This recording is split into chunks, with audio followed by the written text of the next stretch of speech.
Assalamualaikum warahmatullahi wabarakatuh. Halo semuanya, selamat datang kembali di channel saya Rika Rachma Aulia.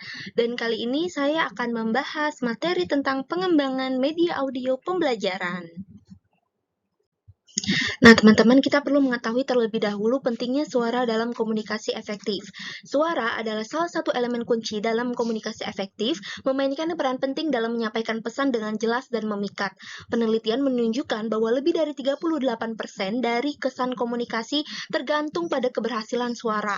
Ini berarti bahwa bagaimana seseorang berbicara, termasuk intonasi, kecepatan, dan volume, dapat memiliki dampak besar pada cara pesan dipahami dan diterima oleh pendengar, menurut Bernard Weiner 2007.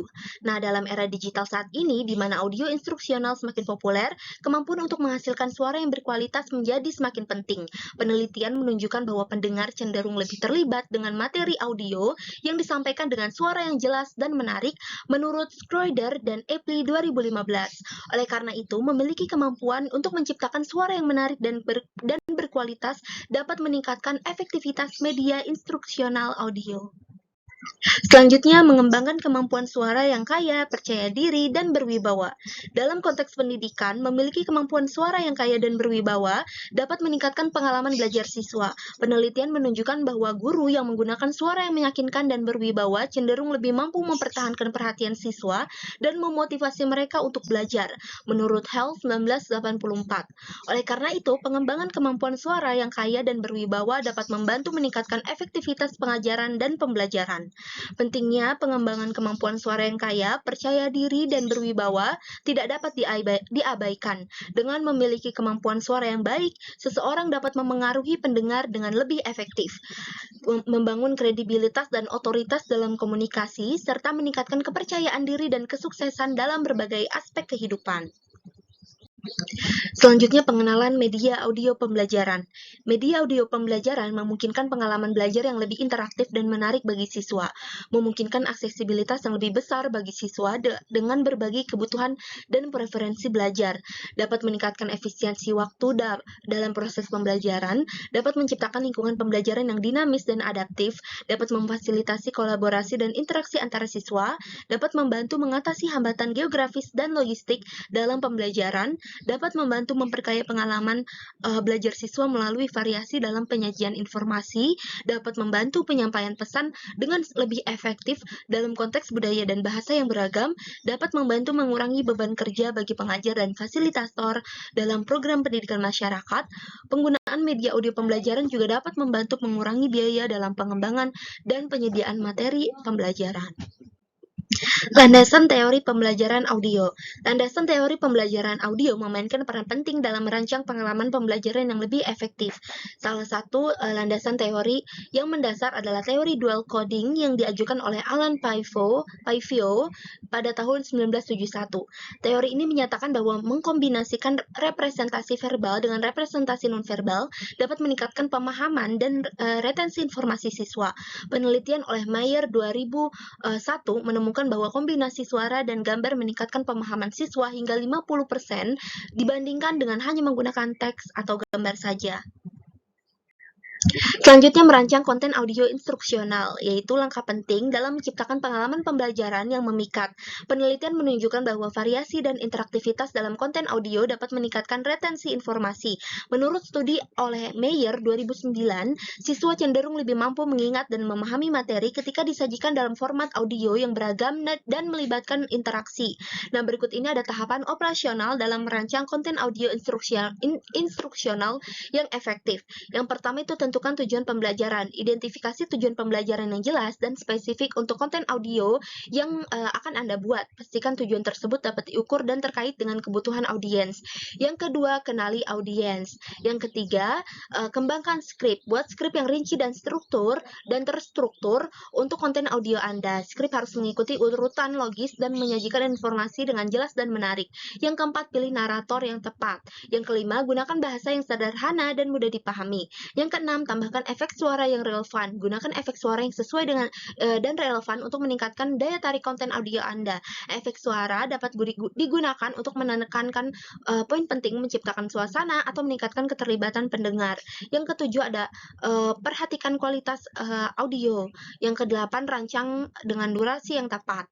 Yang kesembilan yaitu sediakan kesempatan interaksi. Sediakan kesempatan interaksi bagi pendengar untuk berinteraksi dengan konten audio, misalnya dengan menyisipkan pertanyaan refleksi atau tugas praktis. Interaksi dapat meningkatkan keterlibatan dan pemahaman siswa. Yang ke-10 ada uji coba dan evaluasi. Lakukan uji coba terhadap konten audio dengan sejumlah kecil audiens target untuk mendapatkan umpan balik. Evaluasi respons pendengar dan perbaiki konten sesuai dengan kebutuhan. Yang ke-11 itu publikasikan dan sebarkan. Yang ke-12 lakukan pembaruan dan peningkatan berkelanjutan. Terus pantau kinerja konten audio Anda dan lakukan pembaruan atau perbaikan sesuai dengan umpan balik dan perkembangan baru dalam bidang yang relevan. Berkelanjutan dalam meningkatkan kualitas dan efektivitas konten Anda. Selanjutnya, teknik produksi media audio pembelajaran. Yang pertama itu pemilihan peralatan dan software yang tepat untuk merekam dan mengedit suara. Yang kedua, perencanaan skenario dan struktur yang tepat. Yang ketiga, penggunaan suara dan musik latar yang tepat juga merupakan teknik penting dalam produksi media audio pembelajaran. Yang keempat, teknik produksi audio juga mencakup pengeditan yang cermat dan profesional. Dalam fase pengeditan, editor harus memastikan kualitas audio yang baik, memotong bagian-bagian yang tidak perlu, dan menyesuaikan volume suara dengan tepat. Yang kelima, pentingnya narasi yang baik. Narator harus mampu menyampaikan informasi dengan jelas, menarik, dan menghibur. Yang keenam, penggunaan efek suara yang tepat untuk meningkatkan pengalaman pendengar. Yang ketujuh, teknik rekaman yang baik. Penempatan mikrofon yang baik, pengaturan volume yang tepat, dan pengendalian kebisingan lingkungan dapat memengaruhi kualitas akhir dari rekaman audio. Yang kedelapan, penggunaan teknologi. Kesembilan, konten audio harus dirancang agar dapat diakses oleh semua orang, termasuk mereka yang memiliki disabilitas auditif. Yang ke-10, penggunaan teknik pemasaran dan promosi yang efektif untuk menjangkau audiens yang lebih luas. Ke-11, evaluasi dan umpan balik. 12, melakukan inovasi dan peningkatan dalam teknik produksi media audio pembelajaran. Penerapan media audio pembelajaran dalam pendidikan masyarakat. Penerapan media audio pembelajaran dalam pendidikan masyarakat telah menjadi pendorong utama dalam memperluas akses dan meningkatkan kualitas pembelajaran bagi berbagai kelompok masyarakat.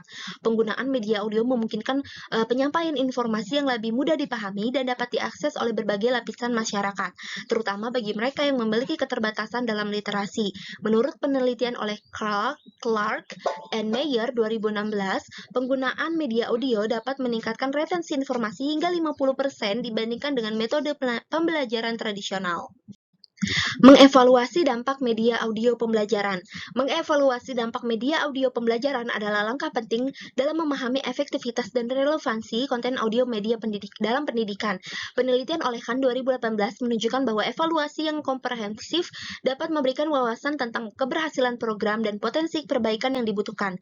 Evaluasi dapat dilakukan melalui berbagai metode termasuk survei, wawancara, dan analisis data. Penting untuk mengukur tingkat keterlibatan dan partisipasi peserta dalam konten audio. Data tentang jumlah pendengar, tingkat retensi, dan durasi pendengaran dapat memberikan informasi yang berharga tentang seberapa menarik dan relevan konten audio tersebut. Studi oleh Johnson et al. 2019 menemukan bahwa tingkat keterlibatan yang tinggi berkorelasi positif dengan efektivitas pembelajaran.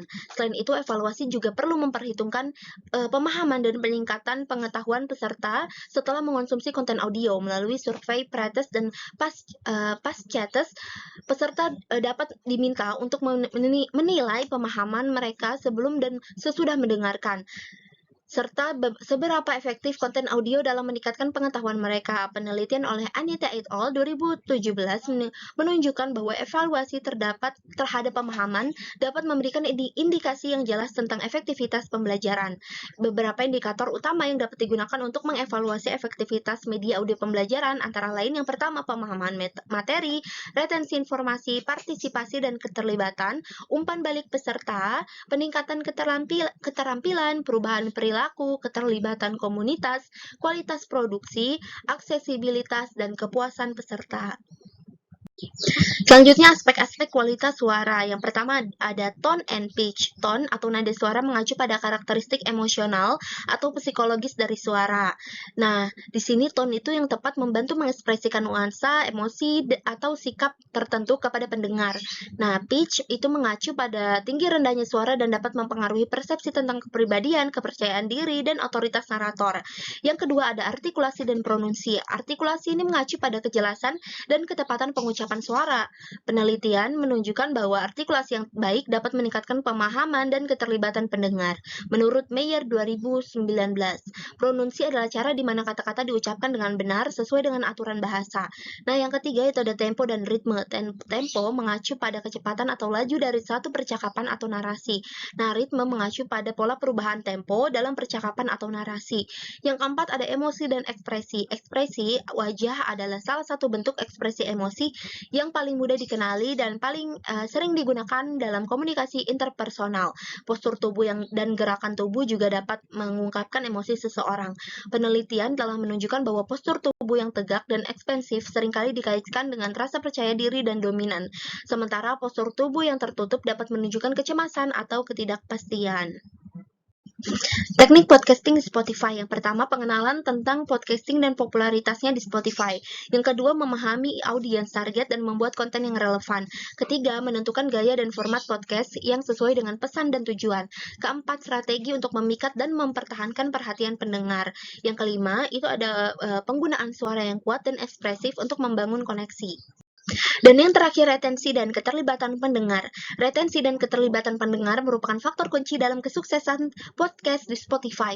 Penelitian menunjukkan bahwa tingkat retensi yang tinggi dapat meningkatkan kesetiaan dan keterlibatan pendengar terhadap konten audio. Menurut Mayer 2019, bergabunglah dengan komunitas dan interaksi dengan pendengar Anda. Studi oleh Blumler and Cates 1974 menunjukkan bahwa interaksi antara pembuat konten dan pendengar dapat meningkatkan retensi dan keterlibatan pendengar. Berikan kesempatan bagi pendengar untuk memberikan umpan balik dan partisipasi dalam konten Anda.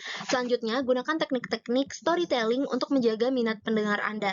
Penelitian menunjukkan bahwa cerita yang baik dapat meningkatkan keterlibatan dan retensi pendengar menurut Chang 1990. Cobalah untuk membangun narasi yang menarik dan menegangkan dalam setiap episode Anda. Nah, teman-teman, itu saja yang dapat saya bahas tentang pengembangan media audio pembelajaran. Jika ada kesalahan kata ataupun pengucapan serta materi yang disampaikan, mohon dimaafkan. Wassalamualaikum warahmatullahi wabarakatuh. Dadah!